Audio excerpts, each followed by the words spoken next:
For an organization as beleaguered as the British Broadcasting Corporation is right now, it's hard to imagine what possessed those in authority to screen a conjecture-heavy two-part series about the contentious relationship between the palaces and the press. It's only months since the publication of Lord Dyson's findings following his investigation into how Martin Bashir obtained his interview with the Princess of Wales for Panorama and the subsequent cover-up at the BBC when Bashir's lies were discovered. Prince William's angry but carefully moderated response to the blistering report was that the deceitful interview fueled his mother's paranoia and was a major contribution to making my parents' relationship worse. Prince Harry, less pointed, highlighted the wider culture of exploitation and unethical practices.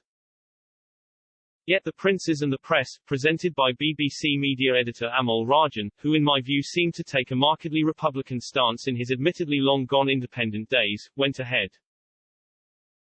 The first part, The New Generation, covered the period from the Queen's Diamond Jubilee to the time of Harry and Meghan's wedding in 2018. It took us through the highs and lows and the muckraking with which we are so familiar, too familiar, the principles, i.e. royal, might say, but viewers expecting revelations will have been disappointed. There were none, recounting the tactics used by certain media outlets, the now extinct News of the World among them, to obtain personal information about Harry's girlfriends, for example, served as unwelcome reminders of why he and his brother loathed the press with a passion. Who could blame them, when as children they witnessed the effect press intrusion had on their mother? The future King William V, however, is attempting to make his peace with the media. Denied the chance to see the first episode before it was broadcast, Buckingham Palace, Clarence House and Kensington Palace in a joint statement criticized it for airing overblown and unfounded claims. And then to part 2, titled Sussexit, in response to Harry's recent complaint in an online forum that Megxi is a misogynistic term created by a troll and amplified by royal commentators.